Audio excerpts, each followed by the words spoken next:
that, and since we are going to talk about emotional intelligence today, one of the main tools, as I would say, for emotional intelligence is mindfulness. And anytime I sit down to do anything which requires my entire concentration, I do a little exercise, which I'll suggest all of you can also do it once I explain it to you.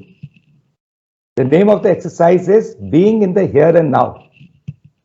Now, what I have to do is I have to think about something that is occupying my space, my mental space as of now, which has got nothing to do with what I'm going to do in the next 2 hours when I'm interacting with you.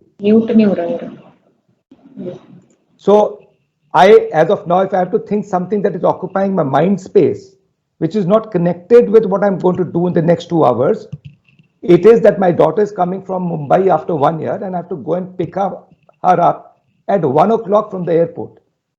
So what I do is I say, okay, I'm so excited as of now to be able to go and pick up my daughter from the airport at 1 o'clock. But for the next 2 hours, I choose to keep this feeling and thought aside so that I'm in the here and now to give my maximum value to everyone around me. So this kind of gets me to the moment. And I will suggest that while I switch to my slides, you could also think about a thought in your head which could possibly divert you from making the best use of these 2 hours, and then choose to set it aside so that you are here to receive the greatest value and give the greatest value in the next 2 hours. So while you do this exercise, I'm going to switch to my screen showing my slides. So I'll just give you around 1 minute to do so.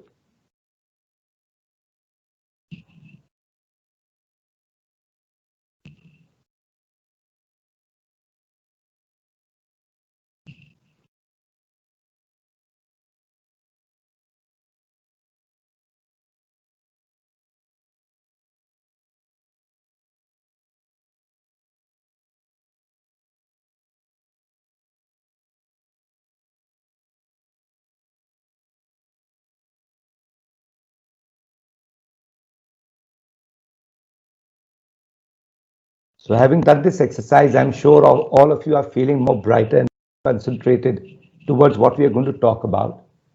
So while I've been teaching emotional intelligence and really practicing it in my life for the last 30 to 40 years, most of the work that we do is with organizations and leaderships to develop emotional intelligent leadership within organizations. But as you can see, emotional intelligence is truly relevant to not only our professional life, but even to our personal lives. And as I always like saying, you can't segregate your personal life from your professional life, because what you are in your personal life actually is seen by people even in your professional life. So emotional intelligence as a concept and as a practice truly needs to be demonstrated first in our personal lives and then take it along, and it will automatically happen. You will also start demonstrating it in your professional life. So with emotional intelligence, in the next 2 hours, we are going to cover a few parts of emotional intelligence. Firstly, learn what is EI really all about and why is it really important in the present rapidly changing times. Also enhance understanding of the four competencies of emotional intelligence. Understand emotions, how to recognize them, because most of us aren't very good at recognizing emotions that we are feeling. And once we don't recognize them and acknowledge them, we are not able to counteract their negative input to our performance.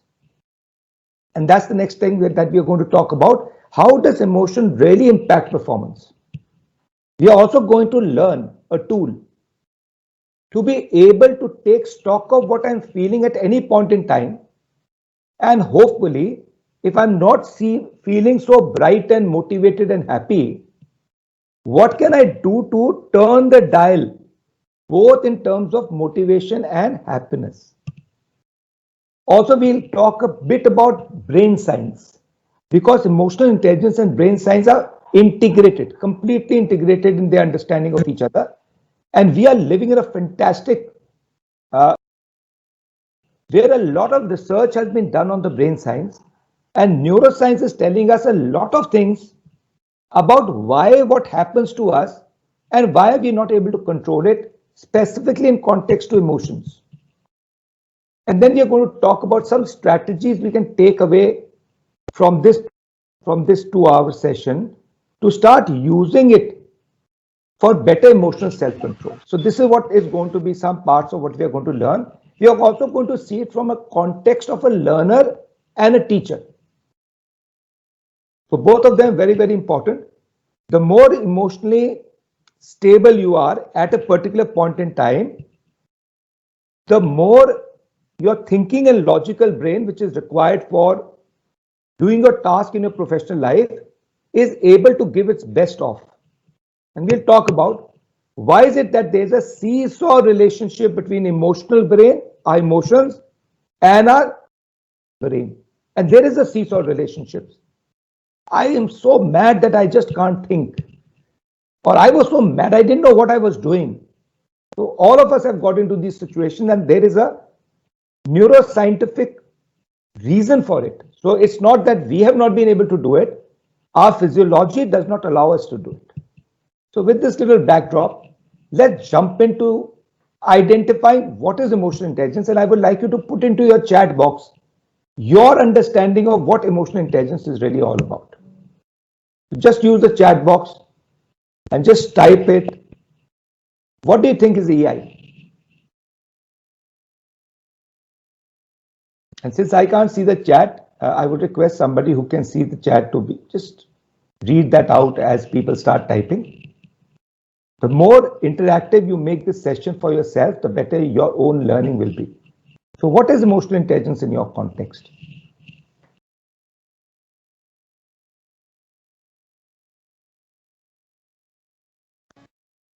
Sir, good morning. I think participants cannot use the chat box, sir. It is restricted.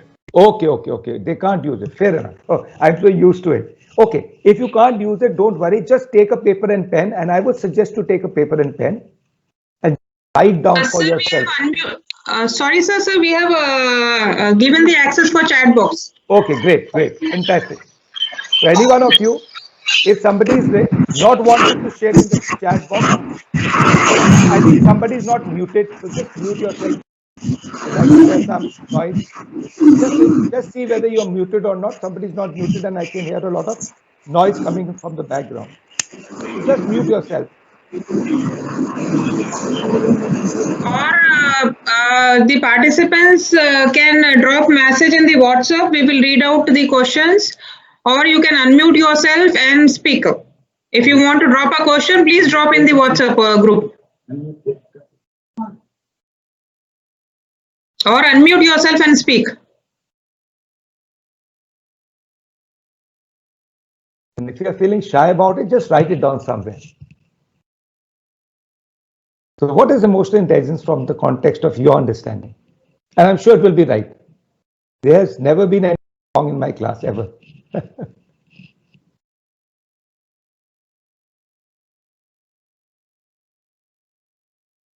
Okay, since I would have believed that you would have written it down from your understanding, let me tell you one of the definition, and there's no right and wrong definition. So emotional intelligence is the capacity to recognize one's own feelings. So it starts with me first, being able to recognize my feelings, being able to recognizing the feeling of others as I interact with them, and then manage my emotions well in myself so that the relationship that I'm having with the person I'm interacting remains at a level that I want it to be. Sir, there is one question from Karthik S. Yes. What is a positive way to relieve the stress, sir? Yeah, we'll come to that. We'll come to that. How do you relieve stress? One of the things that you can really do is mindfulness. I'm specifically not using the word meditation as a possibly a religious connotation, but mindfulness. is something that you can do, and it's as simple as that. If you're feeling stressed out at any point in time, you can, even all of you can try it right now. Just kind of leave everything that you're doing. Focus on your breath. Focus on your breath. And as you focus on your breath, as you breathe in, say breathe out, release, breathe out, release, breathe in. I'm in a class, Vartu. Bye. Okay, that's my daughter from the airport, so I have to take that. So breathe in, release, and now put your palm of your hand on your abdomen. And now when you breathe in, allow your breath to reach your abdomen and let it expand outwardly. And then release. Breathe in, expansion of the abdomen. Release. So this is an exercise that you can always do. Start focusing on your breath at any point in time. And the moment you are able to focus on your breath, what really happens? Why does the stress reduce? Because stress normally happens when you start thinking about a future event or a past event. That means you are not in the moment. As somebody so beautifully said, there's rarely a problem in the present moment. In the present moment, let it be the worst thing that can happen. Like my mother. Yeah, in the moment that I was there with her, when she was lying there and I was seeing her, there actually was no problem. It was as it is. But when I started thinking about the future, how will my father, what do I need to do for him? My stress levels kept on increasing. So getting into the present moment is the surest way of reducing stress, because 60% of what we think will happen never really happens. Right? So that's one little exercise you can do. So, okay, with that little sidetrack, let's go to the main part of this. And please keep putting your questions there. I will keep around 15 minutes at the end to take these questions so that we are able to finish what we have planned to do. Okay, now emotional intelligence is actually a kind of intelligence which is distinct from academic intelligence. So you have an IQ and you have an EI, emotional intelligence, and both of them are distinct in themselves, but they are complementing each other. So if you have academic intelligence, right, and you do not have emotional intelligence, the chances of your success in life are going to reduce. At the same time, if you have emotional intelligence but have no academic intelligence, again, your chances in life are, in your professional life, is going to reduce. So both of them complement each other.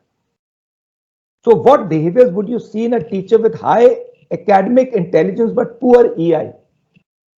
So just write it down. As a teacher, what do you think a teacher would be doing if she has fantastic grasp and competence of her knowledge, but really does not have the emotional intelligence to listen to people, to take questions, to understand what people are feeling, understand things from the perspective of their understanding rather than your own understanding?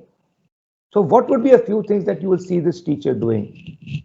Or if you're a student, what would you see again this teacher doing in a class like this? Something to reflect on. Okay, this is the definition which I like the most.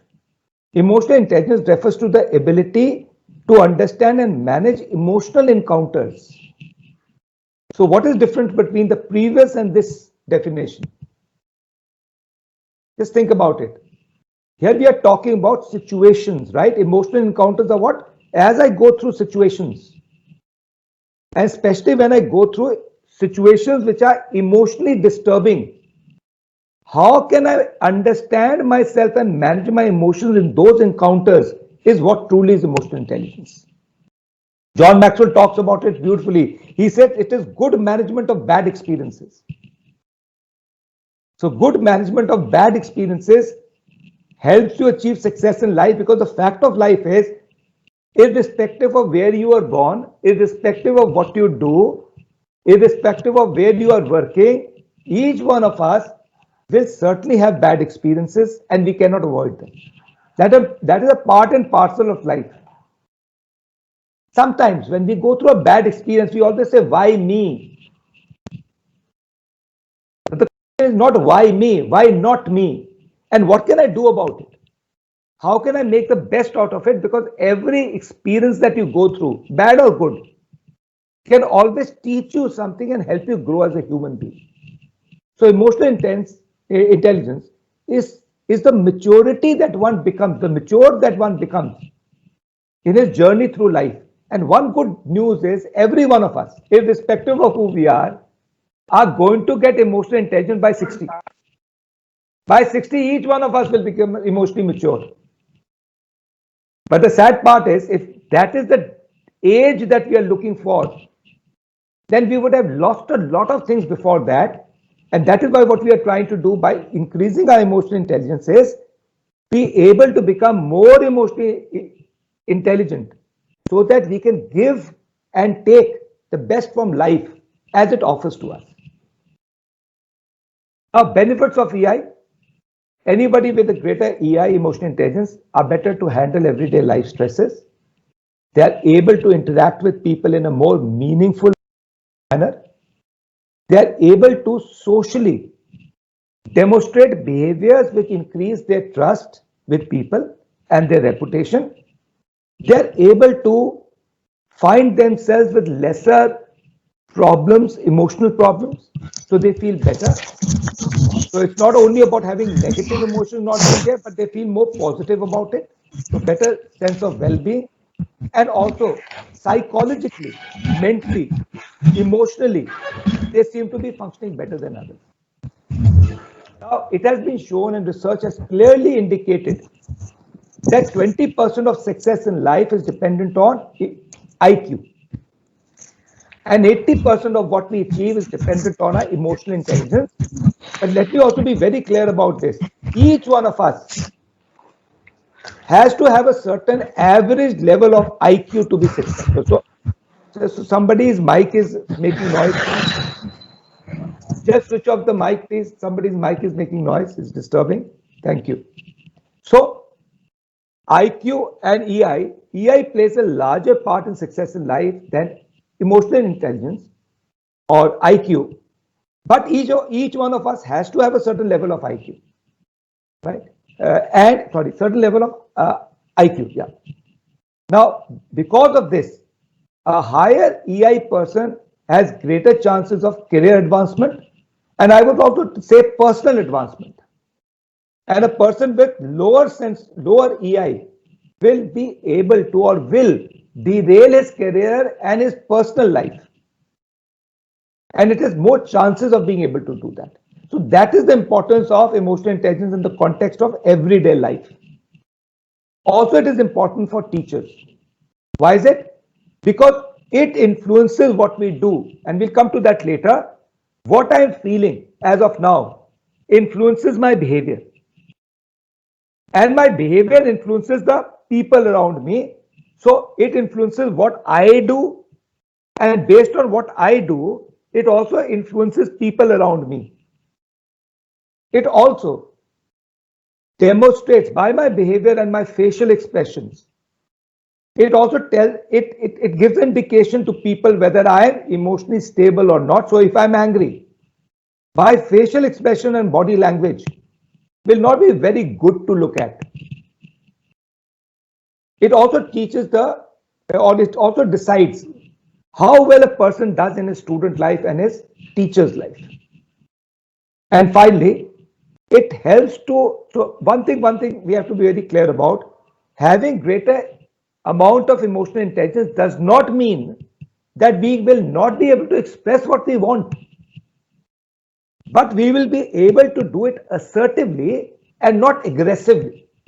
And there's a big difference between that, right? So expressing of emotions need to happen, and they need to be translated to words most of the time to be able to express it to people, but it has to be done in a manner that it is not counterproductive to the situation or the person you are interacting with. So with this importance that we have understood, so what have we understood? That emotional intelligence is required for our personal life, professional life, teaching life, student life, and also from a teaching point of view, having a good subject knowledge, learning and teaching methods, and emotional intelligence are the three cornerstones of a good teacher. Just try to see out of these 12 points that are there on the slide, which are the ones which come under emotional intelligence. Just take a few minutes to just scan through. Yeah, that's emotional intelligence. And that's emotional intelligence. And that's emotional intelligence.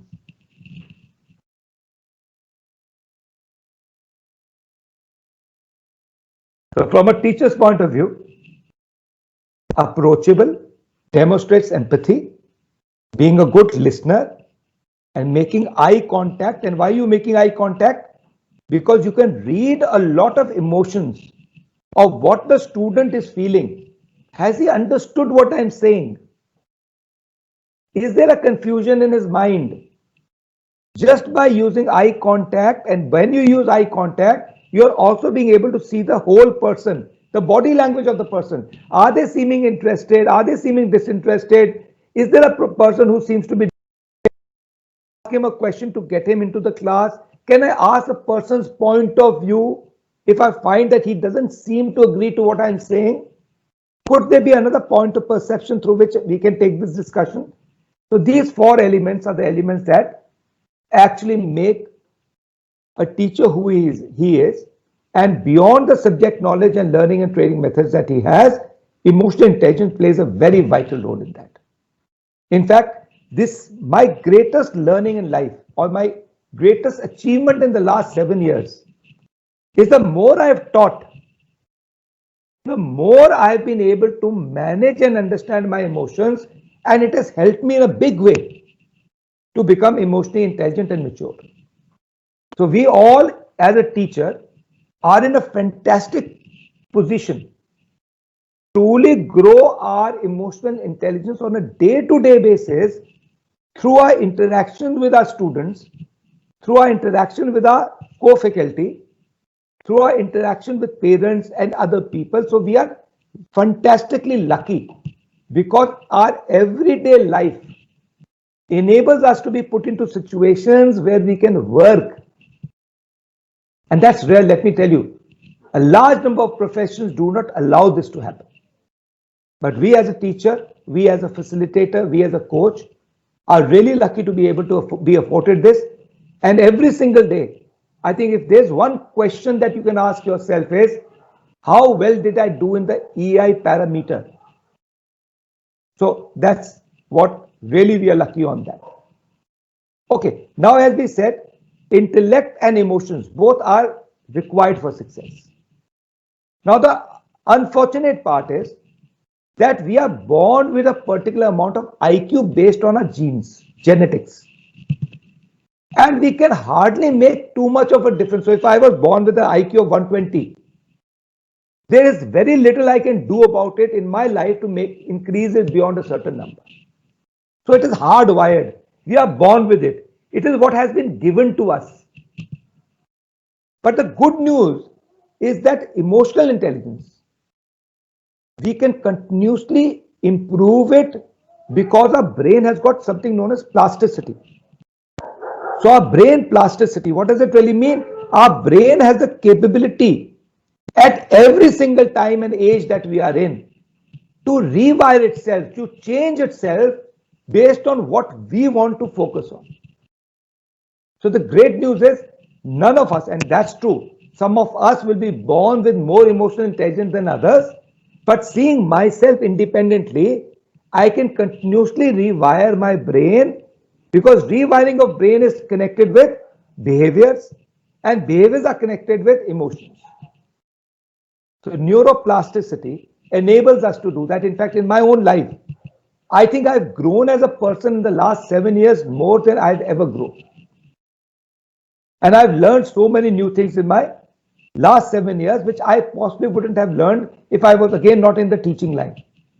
So can you think of one new behavior you have developed over the last 1 year? And it could be what have you started doing more of that you wanted to do, or doing less of something. And if you reflect on that, you will realize that each one of us, hopefully, and I'm just hoping, have been aware and have made attempts to become better as a human being and improve some behaviors of ours which were not giving us the value that we wanted. And that is the proof that the brain can always change itself.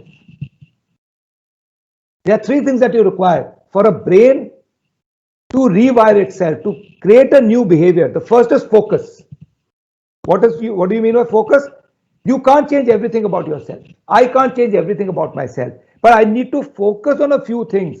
So out of the areas that I want to improve, I have to select a few. Okay, I now need to be a better listener. In the class, many a times when a student asks me, I don't really try to understand the perspective through which he's asking me. And that is why I see that whenever I give an answer to a question, I don't seem to satisfy my students too much. Now I have to identify the behavior and identify, is this a behavior that is going to impact my life and people around me the maximum? So firstly, you need to identify and focus on a few behaviors that you want to improve. Having identified that one behavior, focus, now you need to give it the attention in a day-to-day life. So on a day-to-day basis, you have to keep that in your attention to see, hey, opportunity to listen. Now, this is the time where I need to kind of start changing a behavior of not giving an answer, but seeing the perspective of the person. So give it attention, give that behavior.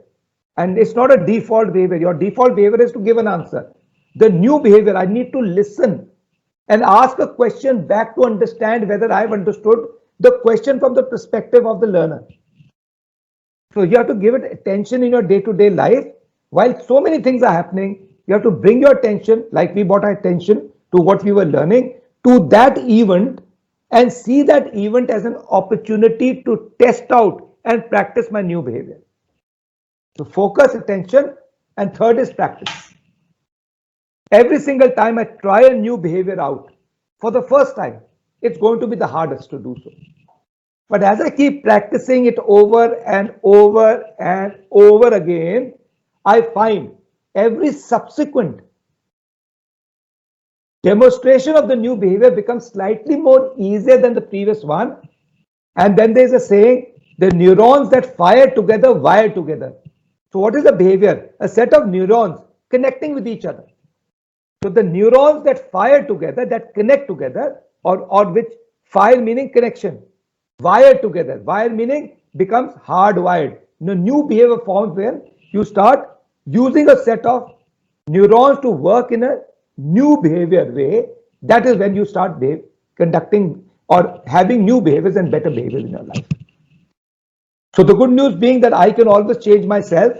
Only I need to have a desire and awareness. Firstly, the awareness.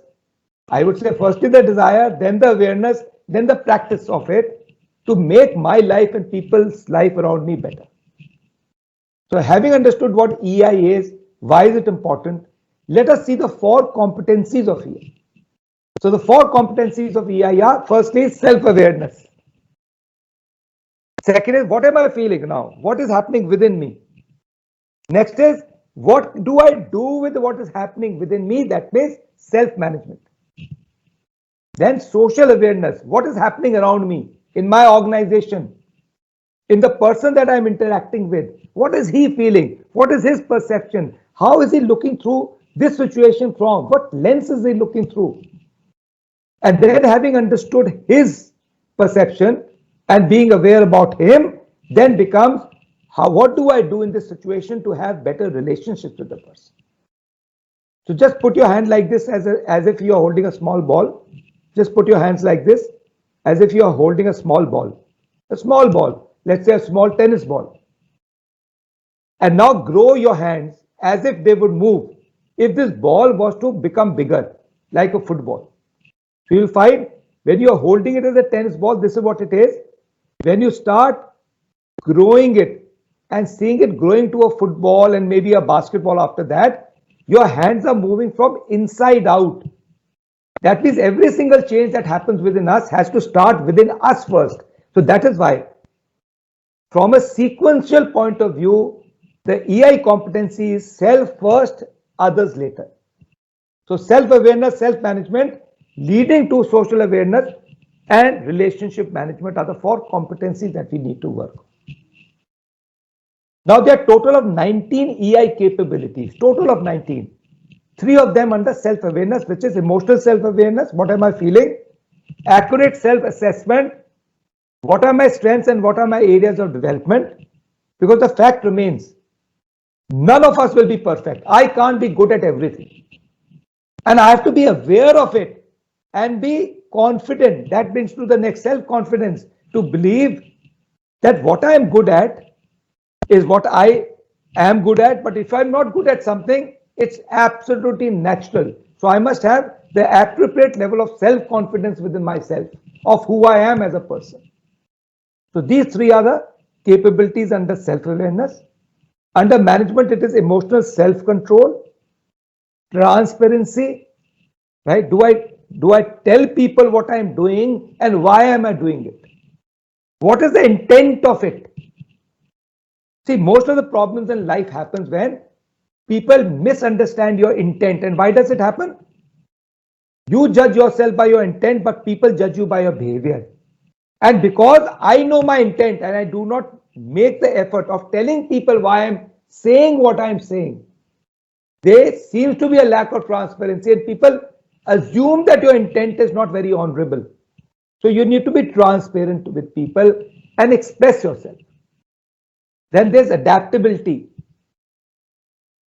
So different strokes for different folks, different strokes for different situations. So I need to be an authentic chameleon. A lot of us have been told, don't change your colors, girgit ki tarah mat bano. But that's not what is factual today. We must be like a girgit.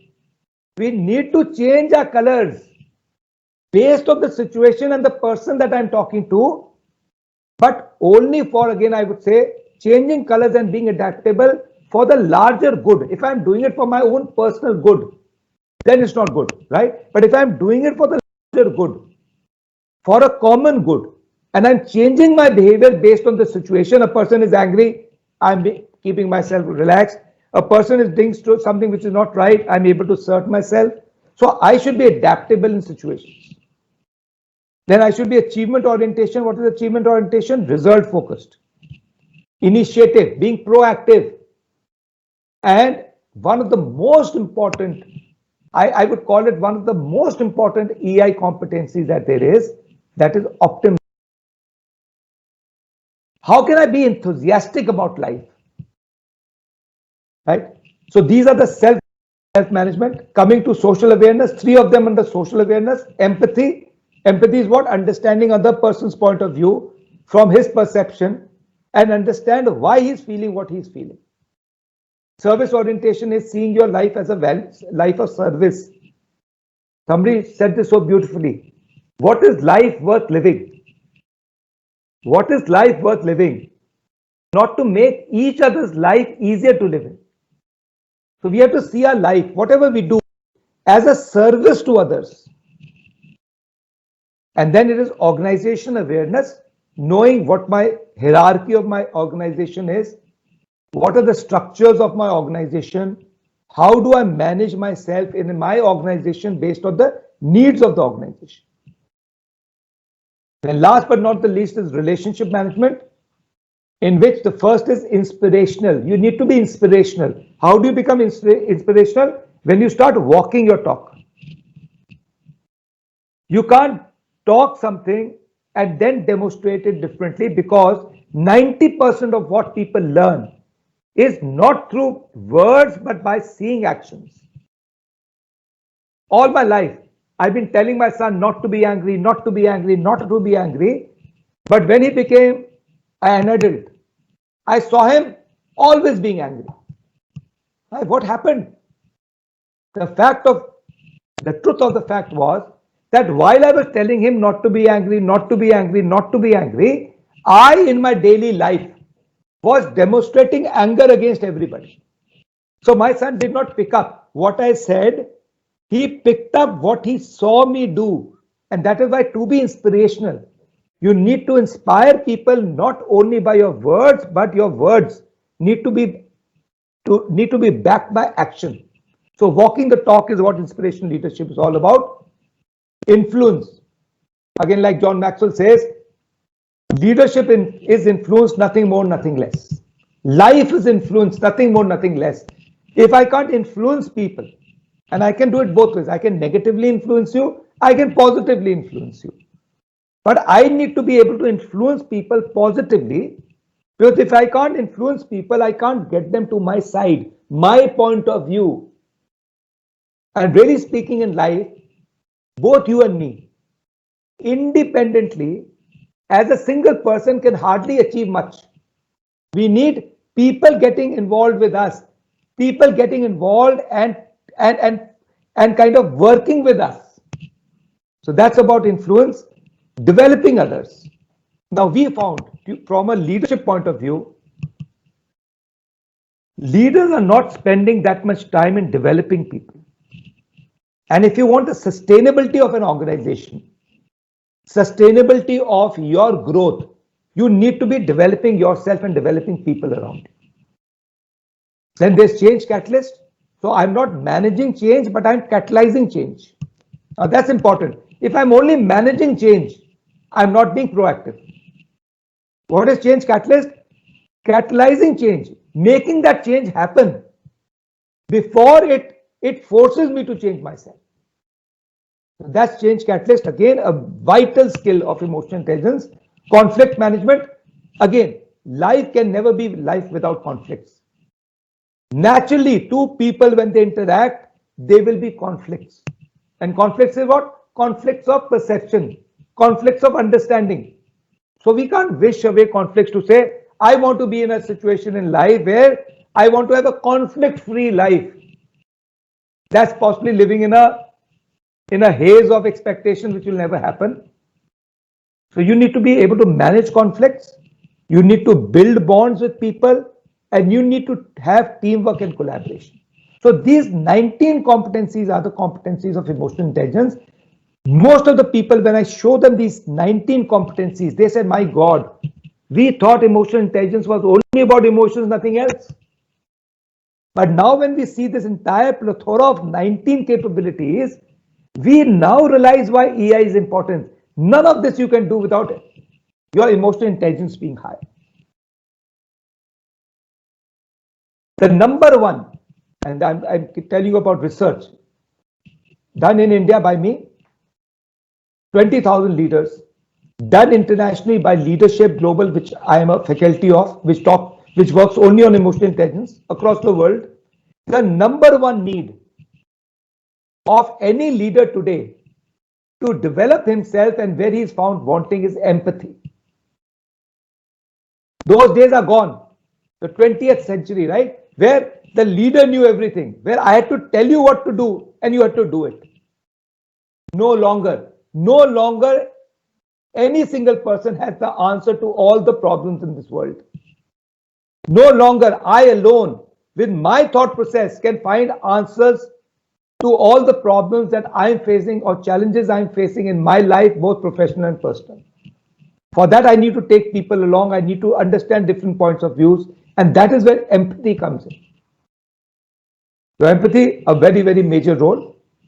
Okay, pick up one EI capability for each of the 4 EI competencies that you would like to demonstrate while interacting with students. Just pick up one, write it down for yourself, because you should gain something out of this session that is personal to you. So what is one competency under each one of them that you want to focus on? I would say even forget about interacting with students, interacting with every person. Pick up one each.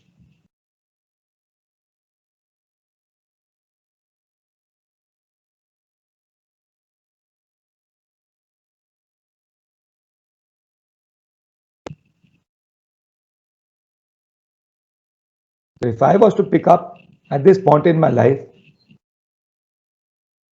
I would continue to work on emotional self-awareness from the self-awareness point of view. So I become better at it, but I still want to get better. From self-management point of view, I need to be more transparent. Because I have a team with me, I at times assume they understand the importance of certain things that I tell them, but that's something I should not assume. I must express to them why a certain thing is important before I tell them what they need to do or get their opinion about it. I need to also be more empathetic towards people. And out of relationship management, I think change catalyst is something I need to work on. So each one of you pick up one each, and then we can go forward.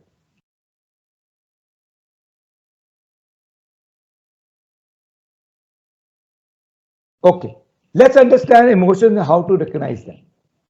So under self-awareness, we understood there is accurate self-assessment, knowing one's strengths and limitations. There's self-confidence, a sound sense of one's self-worth and capabilities. And there's emotional self-awareness, which is what? Reading one's emotions and recognizing their impact.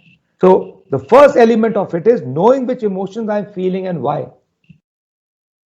So all of you can just think for a minute or a second or a couple of seconds. How often do you consider how you are feeling? How often do you tune into yourself? What am I feeling now? Just take a few seconds to be able to ask yourself this question. What am I feeling now? And try to articulate that with one word or two words. So right now I'm feeling motivated and excited. Just two words. Try to limit to one or two words of what you're feeling right now.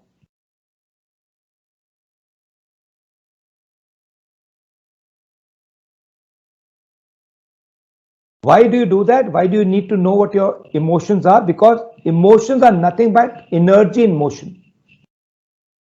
It is also defined as a strong feeling deriving from one's circumstances, moods, or relationships with others. So I could be sitting alone without interacting with anybody, but there's still an interaction going on, and the interaction is within my brain, which makes what am I thinking of? Which can then turn my mood to be good or bad. If I'm only thinking and criticizing and seeing all bad in people, my sister did this to me, my father did this to me, my wife did this to me, my husband did this to me, my colleague did this to me, I'm only thinking about these thoughts, my mood is going to get negative. So if emotions are responsive to significant internal and external events. What do you mean by internal events? Anything that's happened in the past. What do I feel about it right now? Any event that is happening in my brain, the future thought that I have, what's going to be? How is it going to be? Will people like what I'm saying? Will students respect me? So any future or past event invokes in us an emotion. So emotions can be positive and negative. And how do we get to know them? They lead to certain bodily changes. So if you really see that, our emotions speak to us through sensations in our body. What happens when you are angry? What are the sensations you feel in your body? And it would be different for different people. But for most people, shortness of breath, feeling something on your heart, maybe throbbing in your head. So every emotion that we have talks to us, speaks to us through sensations in our body, and that is why more and more you are aware of what's happening in your body, the more you can identify the emotion that is invoking it. It is also, emotions are also due to release of hormones, cortisol, negative hormone, or positive hormones. So based on the hormones that are released, based on what I'm thinking, based on the situation I'm going through, it makes me get into an emotional state. It is also the facial expressions that I'm showing to people. So both of them, both emotions, positive or negative, invoke a certain amount of changes in ourselves, And this happens in a very, very short period of time.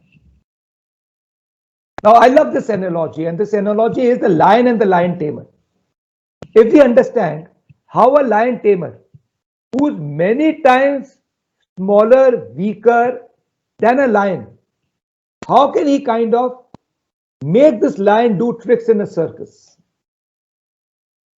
So just think about it. What do you see the lion tamer do or focus on when he's asking the lion to do some tricks in a circus? What is this real focus on? What is he really focusing on other than giving instructions? Do this, jump through the ring? What is he really trying to, where is the focus of the person? Is he looking at the crowd, looking everywhere and say, hey, I'm doing this?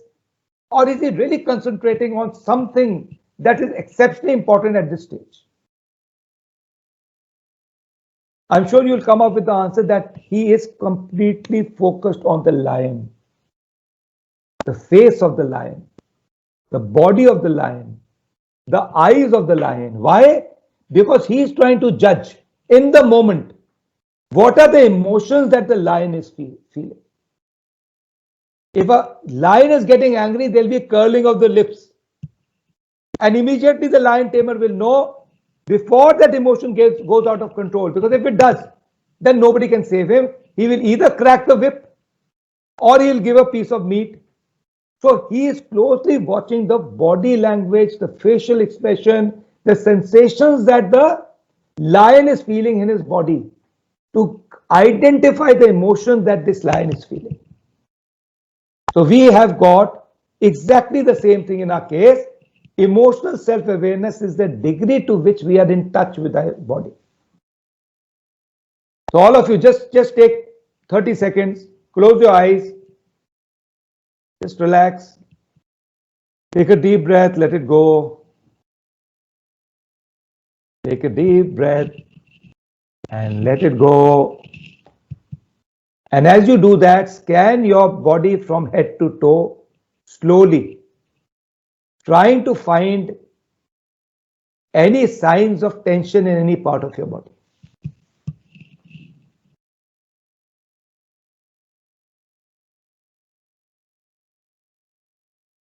Now, every sensation that you have is connected with a particular emotion.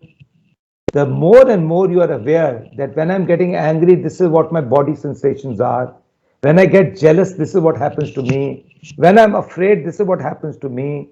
The more you are in tune with your body and what it is saying to you, the more you emotions that you are feeling. So if we are in touch with our emotions and listen to them, we will be able to manage ourselves better. And that brings us to the next topic of how do you identify how does emotions impact our performance.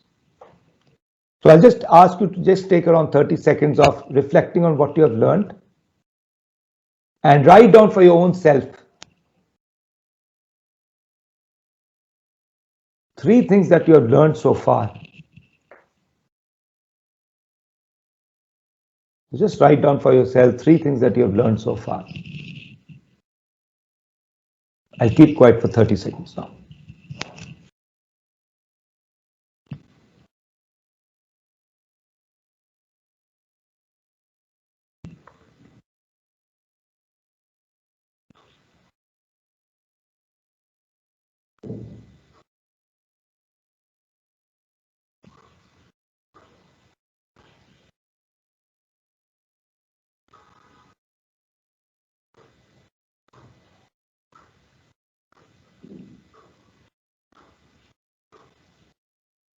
Great.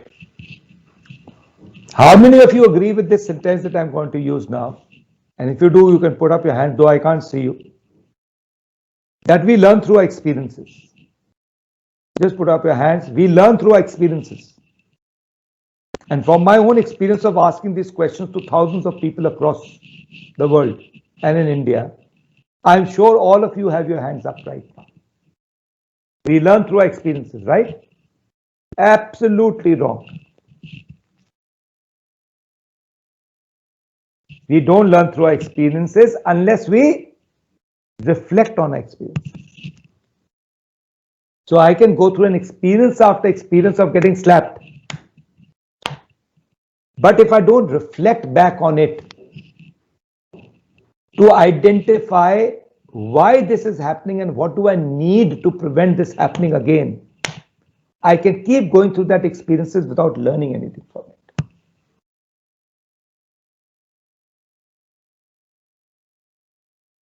So reflection is a very, very important part of life. If there's one thing that you can do every single day of your life, is before you sleep, reflect on 3 things. And just don't reflect, write it down in a journal. The first, write down. What are 3 things that I've achieved today?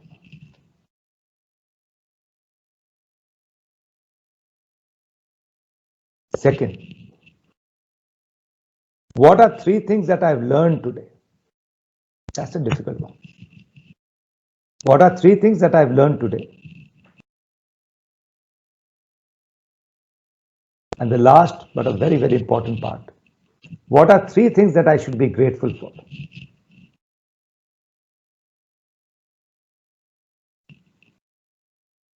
This exercise will change for the better your own emotional intelligence, and I'll talk about it why as we go forward. When we go to the neuroscience of emotions, I'll tell you why this exercise will truly change you like no other exercise in the world can do. But you have to write it down. 3 things that I have achieved today, 3 things that I have learned today, and 3 things that I should be grateful for. Okay, let us also understand the impact of emotions on performance.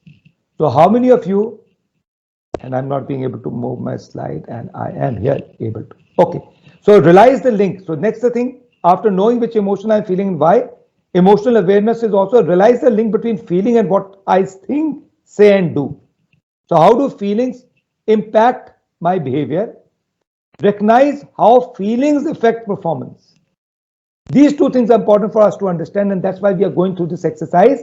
Everybody seen an iceberg or read about an iceberg? So what is unique about an iceberg?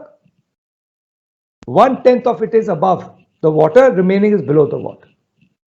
In our life, if we kind of represent our life with that of an iceberg, that 1/10 part of our life that people can see, that are demonstrable, are the results that we have achieved, the outcomes that we have achieved in our lives.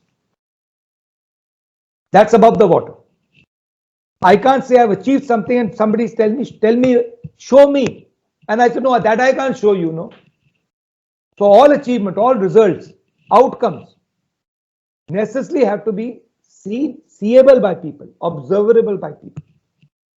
And all of us want better results in life. There's no doubt about it. Better results is what we want in life. What drives results? So yeah, what drives results? Just imagine 2 students, 1 student getting good results, 1 student not getting good results. So what is it that's really happening that is making this person? Somebody says, Pawan, attitude. I say, okay, great. So if he has a good attitude, but he doesn't do anything about it, will it help him get results? The answer is no. So attitude doesn't really matter, or it matters, but that doesn't only matter. Anything that a person does, it is a behavior. So behaviors drive result is the first element we must understand. A student who's good has good behaviors. He gets up in the morning, or maybe he studies in the night based on whatever he does, but he's following a set of behaviors over and over again consistently over a period of time. And that is what gets us results. So behaviors get us results. So if behavior drives results, what drives behavior?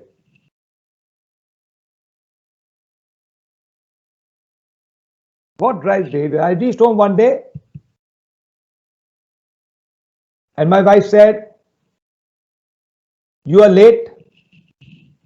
And I said, no, actually, I just kind of got delayed because there was a lot of work in the office.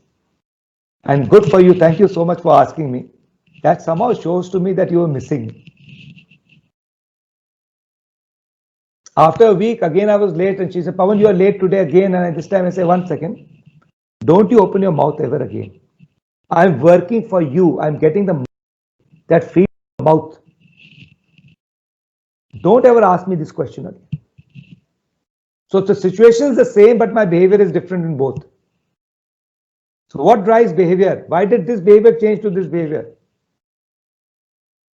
What she didn't know was the day I was very sweet and nice was the day when a very major project of ours was successfully completed. And my CEO had told me that day, Pawan, really, you are an asset to the organization. And you can't imagine, I was driving that day from Gurgaon to Noida. And when I drove, oh my God, there was no traffic on the road. And I played the best music. My most favorite music was coming in that radio station. So when I reached home, because my emotions were positive, my behavior was positive. A week later, the same CEO who told me, Pawan, you are the asset to the organization, called me and told me, Pawan, I'm sorry to say this, but your job can be taken away from you. You are absolutely useless in what you are doing. I don't know what happened. Because one of the clients escalated something. This is what he has to tell me. And that day when I drove from Gurgaon to Noida, it was raining badly. And that journey, which normally takes me an hour and a half, took me 4 hours that day. And to top it all, no, my radio only conked off. So I couldn't hear any music only. So when I reached my home, my emotions were negative, and that is why my behavior was negative. So emotions drive behaviors and behavior drives results. So what drives emotions? The thoughts in our head, what we think. So if one understands these thoughts, the thought that I'm I'm thinking of is going to drive my emotion, and that is going to drive my behavior and my results. I will become more aware of what I'm thinking. And I will then take it on myself to change it, because I know that this negative thought that is coming to me is going to make me do something stupid. And this realization and this capability of changing a thought which is negative and seeing world in a more positive, or a situation in a more positive light, really makes a person successful or not so successful.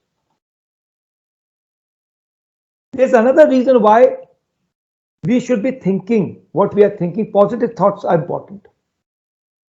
Because when we meet somebody, there is an invisible transference of our emotions to the other person without us even saying a word.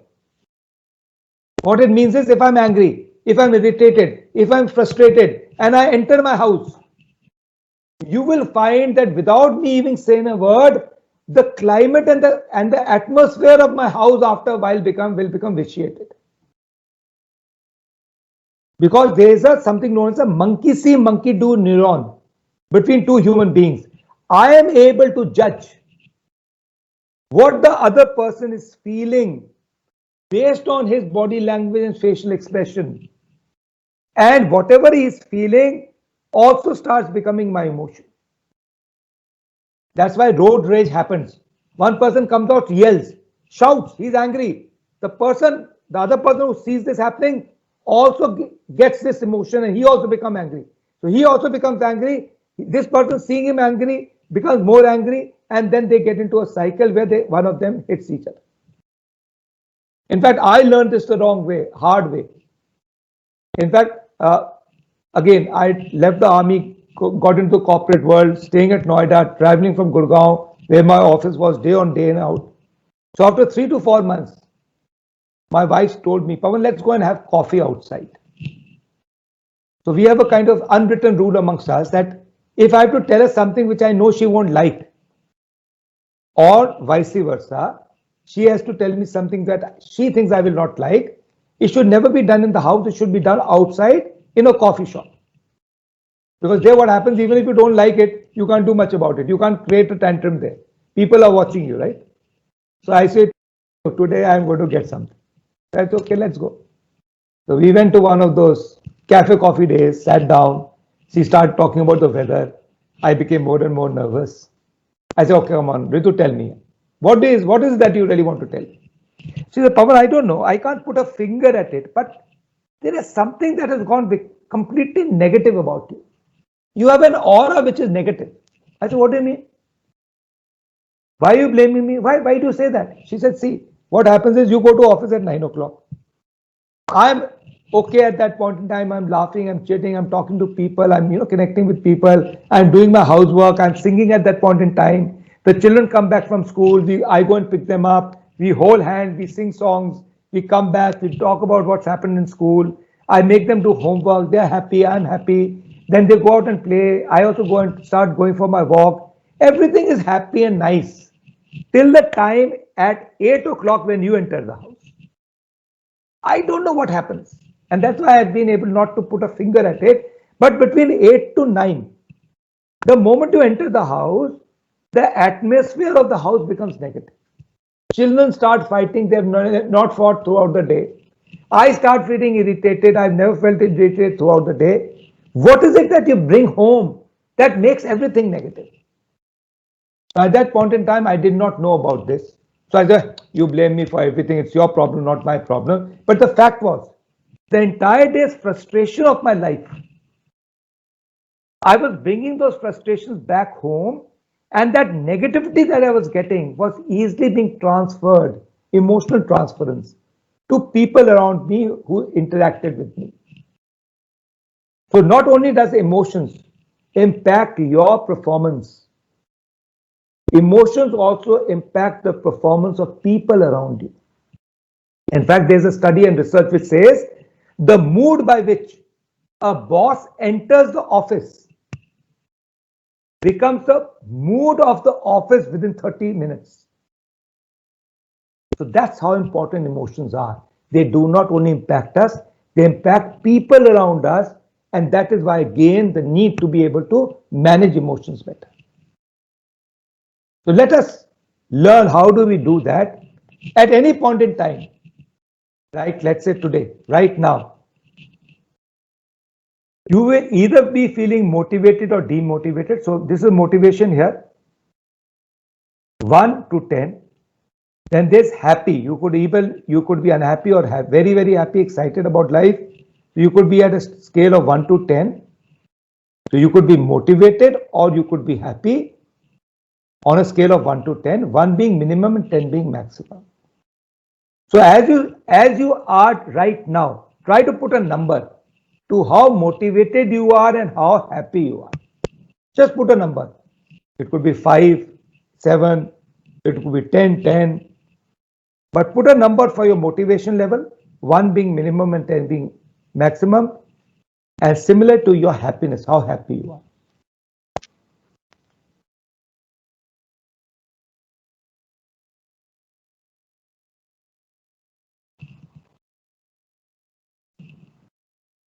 Now, this makes it easy for you to connect with what you are feeling.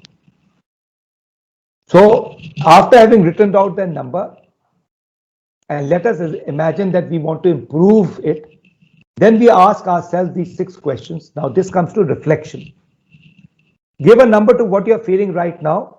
The number needs to have a motivation level of how motivated you are, or a happiness level. Give it a number right now as you exist.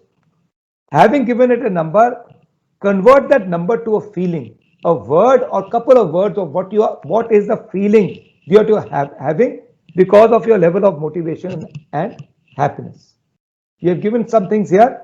If you are highly motivated but not happy, this motivation is because of threat, fear, anticipation of negative. So this is negative emotions, negative motivation. A lot of us get motivated not by the positivity of things, but by the negativity. What will my boss tell me? I will lose my job. Right? So while you are motivated, you are not very happy because these are the emotions you are feeling: threat, fearful, uncertain. You could also be neither motivated nor happy, so you are worried and not engaged. So based on this, and various other levels of feelings. Identify the feeling that you are having, which is connected to the number that you have given yourself. So what words would you give to this feeling? Now ask yourself, what has made me this way? What has resulted in this? It could be something that has happened in the recent past. It could be something that you are thinking of, maybe the future. So what is making you feel this way? What are the thoughts? What are the situations that is making you feel this way? Firstly, what are you feeling? A number. What are you feeling in words? What is making you feel that way are the first three questions you need to reflect. Getting to know where I am, right? Before you go to where I want to go. This is important. It's better to first get to know where I am, then decide where I want to go, and then do something about it. So these three questions are identifying where I am right now. Now, what could you do to change your emotions? What difference would it make in your behavior? What would the impact be on you and others?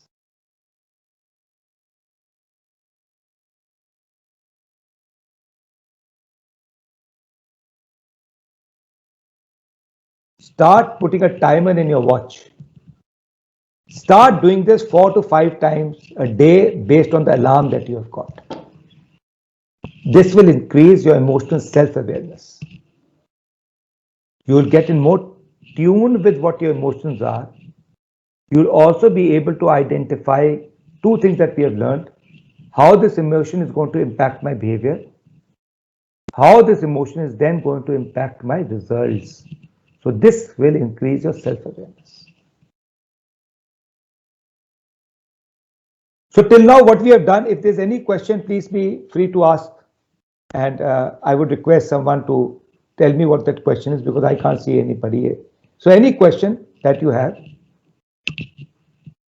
so far? Sir, I have given access Okay. for them to unmute. Okay, so you can unmute and ask me any question, anything that comes to your mind. Even they can type, I can read the questions. Yeah, you can even type. So if you are unmuting yourself, give your name out if you want to. Otherwise, I can't see you. So you don't have to worry about that. Any question that you have as of now? Good morning, sir. This is Satish. Hi, Satish. How are you? Yeah, fine, sir. It was nice listening to your lecture, and you have deeply rooted the problem also. Okay. So my question is, are there any tools to measure our emotional intelligence? Any tool to measure our emotional intelligence? Fantastic. Thank you so much. Great. So there are a large number of tools. The ones which we use is known as LEPA. LEPA stands for Leadership Emotional Intelligence Performance Accelerator. So there are a large number of tools that are available, emotional intelligence tools. You'll find it. If you Google it, the one that we personally like is LEPA, because as I said, our primary work is on making leaders more emotionally intelligent. So LEPA is the one that we do. We also do a culture survey of the organization, which gives the emotional intelligence of the organization. It's known as LOCK's Leadership Organization Climate Tool. So what's the climate of the organization? The climate is reflected by the emotional intelligence of the leaders. So there are a large number of tools. So you just have to Google it. I would suggest now there are two kinds of tools you will get. One is a psychometric tool, right? And the second is a 360-degree tool. Now, while psychometric tools are good, we have found from our experience, specifically in regard to emotional intelligence, a 360-degree tool is a better tool than a psychometric tool. Why do I say that? See, we are not very good a judge about our behaviors, because we can't see ourselves. And what is emotional intelligence? We have broken emotional intelligence into 19 competencies, but in each of these competencies we have broken into 4 behaviors, because every emotional intelligence competencies that you have is demonstrated to an external world by a behavior that you demonstrate. So there are 92 behaviors that not only you judge yourself against, but the people around you also give you input anonymously. So our LIPA tool enables you to do a self-assessment. It enables your boss, your manager to report on you. It enables your peers to report on you. It enables your direct reports to report on you. So you get a larger context of how people see you.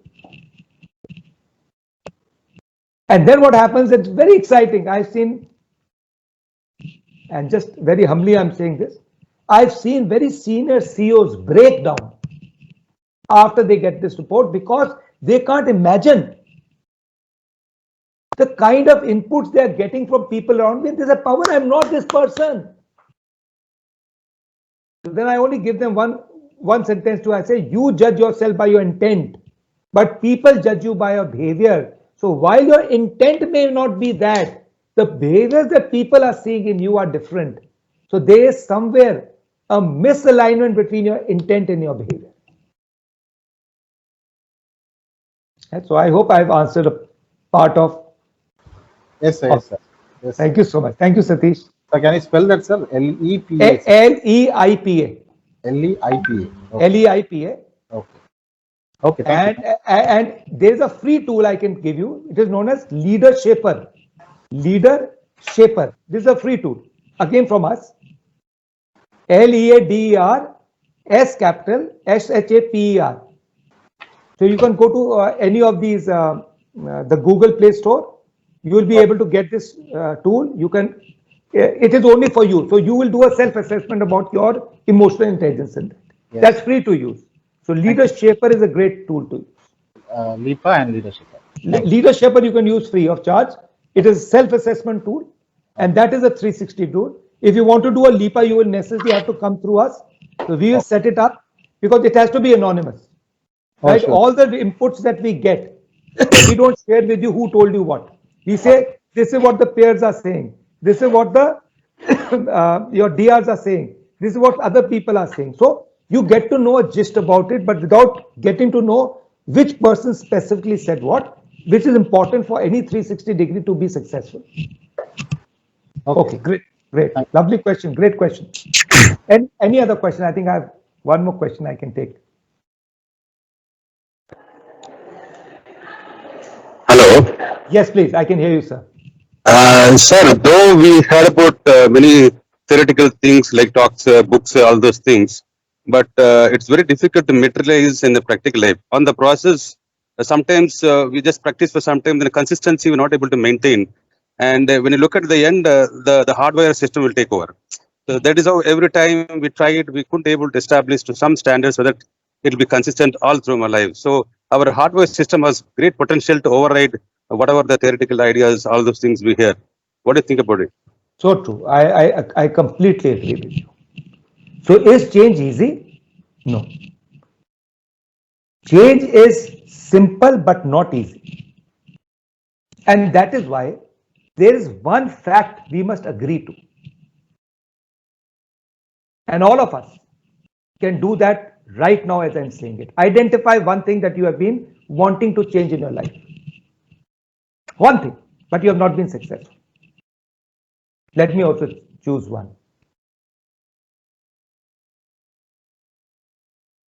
To be able to accept people's point of view is something that I want to get better at. So all of you can write this down and say it with me, and you can put your whatever you need to put. So I am Pawan Bakshi. Put your name, I am dash. I've been trying to increase my capacity to understand things from other people's point of view for the last 7 years. You can write, I have been trying to dash for the last dash years, but I have only been partially successful. So I am dash, I've been trying to change dash for the dash number of years, and I have only been partially successful. Now comes the most important part. I need help, and that's okay, because I cannot do it independently. I need help, and that's okay, because I cannot do it independently.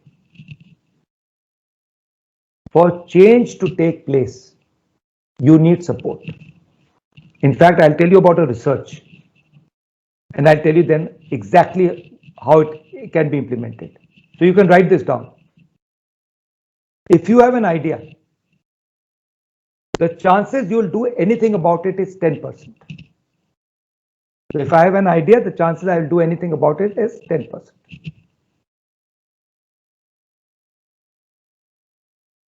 Second, if I have an idea and I put an end date by which I will do it, the chances of me doing it goes to 30%.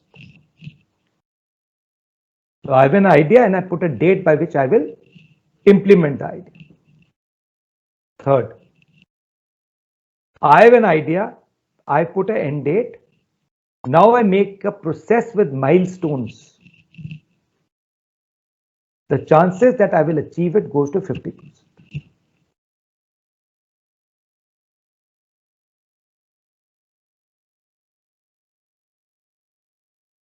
So I have an idea, I put an end date, I made my plan. Now I tell people around me that I'm going to make those changes. Okay, I'm going to change, watch me, watch me, watch me, watch me, watch me. So people around you who are going to see you, you are now opening yourself and telling them, this is the change I'm committed to, watch me do it, watch me do it, watch me do it, watch me do it. The moment you do this, the chances that you will change will go to 65%. Now, if you put the last step, this 65 becomes 95. Wow, what a jump, no? So would you like to hear about it? Yes, sir. Yeah? Okay, for that you have to pay me money and attend my class. No. I'm feeling gregarious today. I'll tell you today. Okay. So you had an idea, you put an end date, you made a process with milestones, you told people around you. Now you choose an accountability partner whom you meet on a weekly basis. And tell him what you promised and what did you do, and what are you promising for next week. Now, the moment you have an accountability partner, this 65% becomes to 95. And somebody in my class asked me, sir, how do we finish off that 5%? So I said, never in life anything is 100%. We are all trying to increase the probabilities of success. So we have an answer to 95%. You need a coach, you need a mentor, you need a person going through the same journey with you. You mean to say the life coach like that, sir? It could be a life coach, it could be your own peer going through the same program with you. So what we do in our interaction with organizations, we never do a 2-day, 3-day, 4-day program, never. We follow that with a 90-day action plan. Oh. And what do is, we make them into pairs. So let's say you and me have gone through a program, we have identified 10 things and you could identify your 10 things to improve. I will identify my own 10, because none of us can change all the 25 or 30 things that we have been told, and we don't need to, because out of 25 things that I've learned, I could be good at some of them, right? Already. You could be good at them, some of them already. But we identified 10 odd things that we need to change. You choose yours, I choose mine. Then we become partners. And every week, you and me sit down to say, and we just say this, against this change that I wanted to do, this is what I had promised to do. This was I was able to do or not able to do. So you commit to each other what you are going to do next week and report out to each other what you have done, so that you are able to reflect on what you did well and what you did not do well. And then what we do, we have a coaching call with them every 2 weeks, where everybody talks about what he has successfully done or not done successfully. So fundamentally what it means is, change needs people to support you. You need people to support you during change. You cannot do it alone. It is not easy to do it alone. Yes. Right? So great question. Fantastic. Thank you so much. Thank you for your insight, sir. Thank you very much for insight, sir. Thank you, sir. Thank you so much. And lovely questions. I wish I could just take questions, because I find that every single question that anybody has ever asked me has only added value to the program, because these are the real life issues that Yes. each one of us is struggling with, right? Yes, And this exactly. is what we need an answer to. We don't want theory any longer. Yeah. There's enough theory in this world, right? But we Yes. need support, and that's where a coach really helps. And Yes. this really will help you go Yes. forward. Or you choose a partner who, do you know the best accountability partner whom I have? Yes. And I'm telling you something, please listen to it, but also please be aware that it may go completely wrong. Oh, My own wife. right. I tell her what I'm going to change and how I'm going to change, and I hold myself accountable. It can break a marriage also, so so do it with care, right? Okay. Okay. Thank you, sir. Okay, thank you so much. Okay, Thank you, let's thank move forward. We have half an hour, and I think we have enough time. That's not a problem. Okay, let us see the neuroscience of negative emotions. Why do they get triggered and how to control them? Now, these are 6 basic emotions that we have with us: sadness, anger, happiness, disgust, surprise, and fear. When you see these 6 of them, what do you really see? What comes to your mind? Just think about it.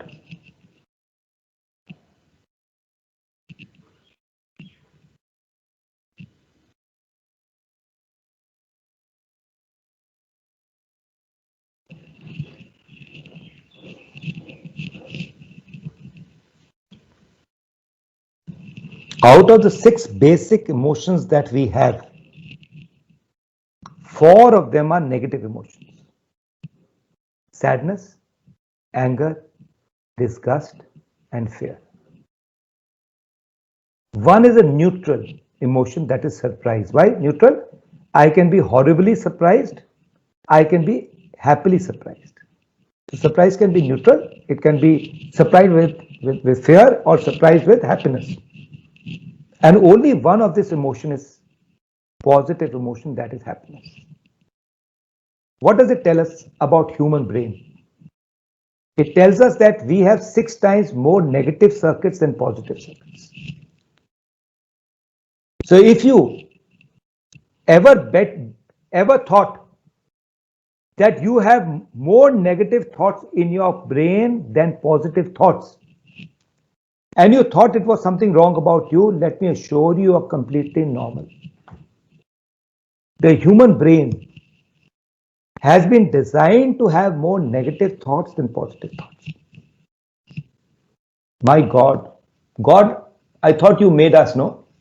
Why did you make us like this? Why didn't you give us more positive thoughts? Didn't you love us, God? The reason why God created our brain as such is because He cared for us, because He loved us. During the Stone Age, the human being was neither the fastest nor the strongest, nor did it have teeth or claws to save themselves. So what did God give us? God gave us something He did not give any animal. That is, the moment I was walking through the forest and I heard a rustle in the bushes, my first thought was that it was a saber-toothed tiger, and without even trying to find out anything, I ran. And I got up a tree, and when I was safe, only then I looked back. Now, 8 times out of 10, it was a mouse and not a saber-toothed tiger. But the fact that I ran every time, because the first thought that came in my head was negative, it is because of that the human race survived. So from an evolution point of view, if this is your vertebra, the first brain that was developed was the animal brain, which had only 3 kinds of experiences: fight, flight, or freeze. So every time we got into a negative response, we would either fight, we would flight, or we would freeze. So we were given this so that the human race could kind of survive. Now, unfortunately for us, in the life that we are leading today, we are not going through so many negative and dangerous situations, but our brain is still primitive. We feel threatened, so we can be in a threat state or a reward state, but we feel threatened every time something uncertain happens. If something happens which is out of the ordinary, the first thing that goes in our brain is negative, right? Yes or no? A mail that comes to us with two words which seem not to be too good, it invokes anger in us. It invokes uncertainty in us. My spouse tells me something which is for my improvement. What do I feel like doing? I feel threatened. So human brain as such is based in a manner that we will naturally feel more threatened, more negative in the first instance of anything that happens. Now, as human beings evolved, there were layers of brains that got formed, and the layer of brain that came later was the thinking brain. So we have got three kinds of brains. We have this amygdala. Amygdala is this one is your emotional brain. This is the one that is, I also call it the animal brain. So always thinking negative. This is the one which kind of first gives you a negative interpretation of a situation. So this is the amygdala. Then you have right here, forehead of yours, you have known as the prefrontal cortex. This is your thinking brain. And in the back of your head is the basal ganglia, which is your long-term memory, your experiences. So the front part is your operational part of the brain. This is the working memory. It's like a RAM. This is where your thinking goes on. What is it? Planning, preparation, decision making. All this is happening here. Then you have the amygdala. Amygdala is the limbic brain, animal brain, which only has three ways of handling things, which feels threatened immediately. It can go into a flight, or freeze mode. Then you have your long-term automated memory, where your habits reside. Now, unfortunately, there is a seesaw relationship between the amygdala, the emotional brain, and the thinking brain. Only one of them can be in control. Either the emotional brain can be in control or the thinking brain. So, whenever your emotions are high, your thinking brain shuts down. Your logical brain stops thinking of reason. How many of us have ever said that later? Oh my God, I don't know why. What did I do? What happened to me? I just lost it. And I didn't even think about what I was saying. So anytime when you feel threatened, when you feel emotional, when you feel negative, your normal thinking faculty diminishes its capacity. That's why it is said that if you get a mail and you want to write a mail back again using all the words to tell the person that how dare you say this to me, please write the mail and put it into a draft. Wait for half an hour, 40 minutes till the time you're cool. Then go back to your draft. Your logical brain would have taken control back again, and then you can logically see what you need to put. Now, the same metaphor that we talked about, the lion and the lion tamer, in this also, the lion is what? Our emotional brain. If our emotional brain eats our thinking brain, that is the lion tamer, you and me will find that we are not being able to react to a situation in a logical way. And this again has been proved by research. Your cognitive processing, attention, learning, perception, and decision making, when you are calm, this is the red line, all this cognitive processing is better. When you are negative, when you are angry, when you feel threatened, when you feel not confident, all these cognitive processing does not work well. Right? So it is important for us in our teaching methodologies to make people feel good about themselves, because learning and attention can only take place when people are feeling a positive climate in the class. So with that in mind, let us see a little video. I hope I've shared the volume because let's play this video to see something. Can you see it? Yes, sir. Now it's okay. Thank you so much. Thank you. Very kind of you. So situation selection is one. I identify certain people in my life whom I interact with. Every time I interact with them, I come out with that interaction feeling more negative. And all of us have people like this, right? Some people in life whom we interact with, we feel positive, right? I'm feeling down and out, but I go to that person, I always come back happier. There are some people I'm feeling very good about my life, go to him. This guy is always criticizing, complaining. I come out because there's an emotional transference. So the first is avoid situations which give you negativity. Avoid people who give you negativity. Now in the corporate life, it would happen, right? I was handling projects, let's say, and I had to deal with, let's say, finance. Now, I was okay dealing with many people in finance, but there was one person whom somehow I just couldn't handle. His way of talking was irritating, and I'm not saying he was irritating, it was invoking in me a reaction of irritation, anger, frustration. I could never interact with him. So whenever there was something that was required of him, I would never go there. I would send another friend of mine, another colleague of mine, who never felt this with him. So avoid situations which give you negativity is the first methodology of preventing yourself to become negative. This is known as situation selection. Now, this is possible in some cases. In some cases, it is not possible. If, let's say, this person is your boss. Now, you can't say, I'm not going to go to my boss' cabin ever. Then you lose your job, right? So, now comes the next methodology known as attention deployment. Now, let me do a little exercise with you. All of you, just look around the room that you are sitting in. Just look around that room and see everything that is blue in color, blue in color, blue in color. Just look around. Blue in color, blue in color. Okay, that's blue, blue. Just look behind you also. Oh, yeah, that calendar has got blue, blue book, blue poster, blue. Just look around you. Everything, focus on everything that is blue. Now close your eyes. Just close your eyes. I promise not to do anything funny. Anyway, I'm not near you. Just close your eyes and loudly shout out everything that you saw red in color. Now open your eyes and focus on red. Now try to identify everything you found red. You will find that whatever you focus on, you see more of it. When I said look at blue, you could remember some of the red. But when I told you to look at red, you could see more of red than you did before. Yes or no?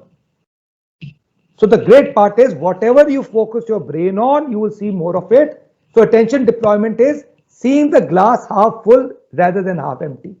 So I go to my boss and my boss is so irritating. Yeah. Whatever work I do, he finds faults in it. I don't know what's his trip. Yeah. I think he's got an inferiority complex. He feels threatened by me.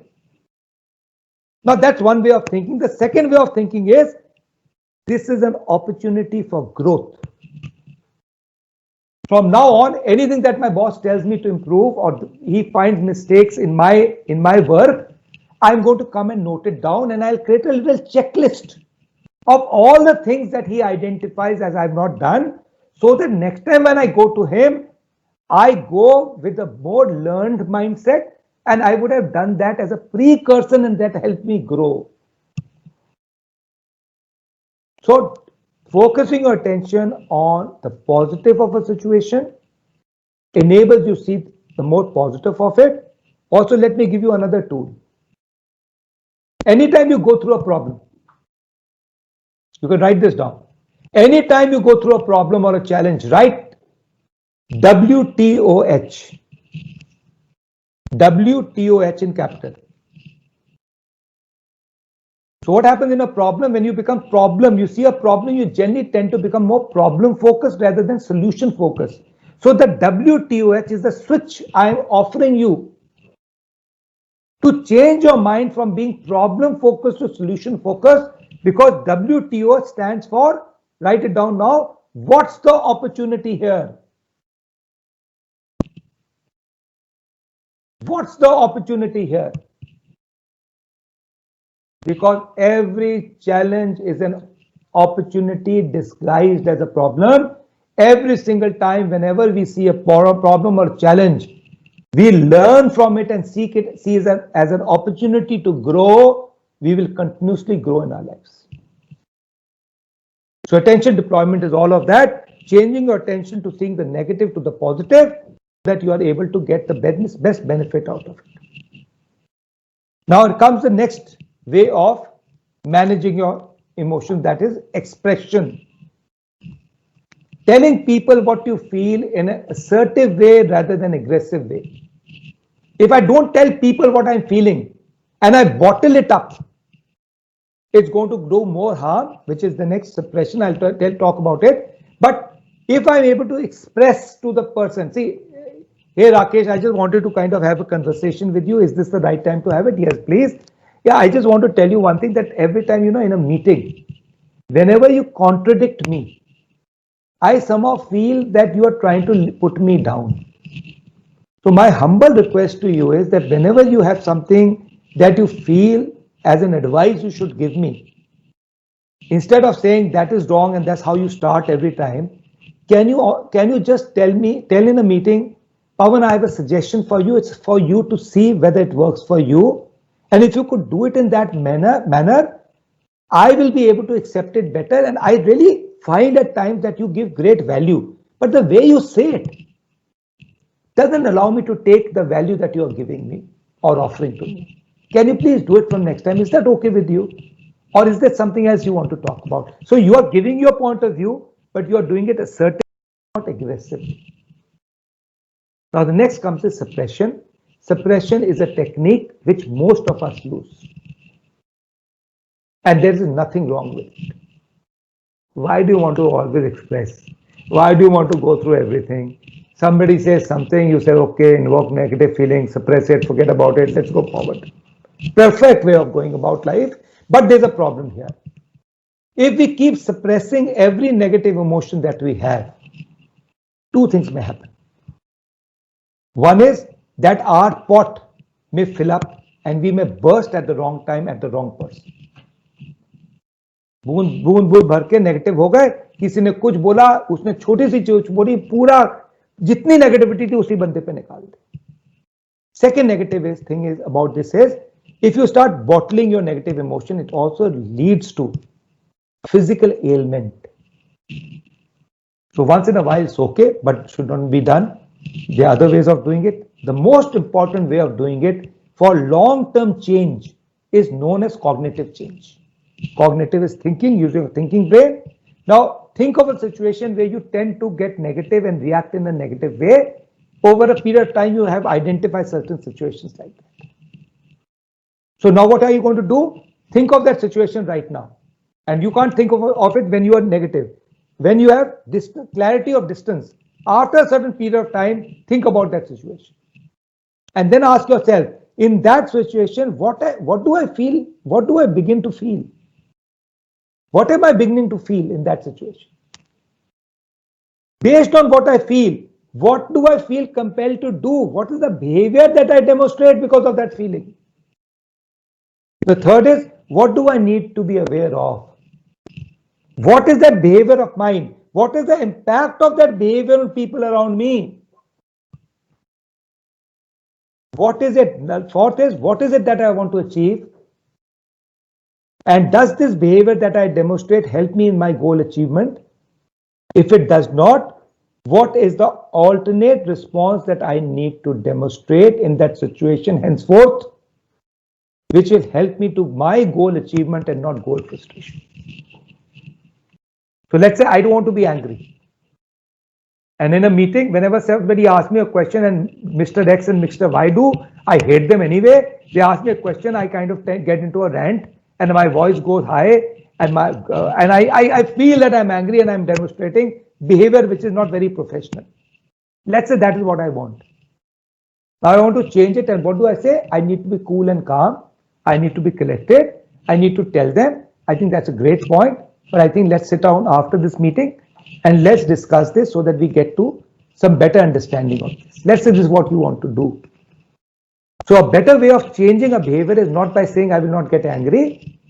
Identify the alternate behavior and remind yourself about the alternate behavior. So if you go to a class or to this meeting and say, I will not get angry, I will not get angry, I'll not get angry, I promise to you, because you are reminding yourself of anger, you will get angry. On the other hand, if you have identified this new response as cool and smiling, cool and smiling, cool and smiling, and you remind that to yourself, cool and smiling, cool and smiling, cool and smiling, you're more likely to demonstrate this new behavior. Over a period of time, when you start practicing this, you will be able to develop a new behavior of yours, which is more positive and more focused on the goal that you want to achieve. Now, with that being the last slide, let me just ask you to reflect on this. With what you have learned today, what do you need to do to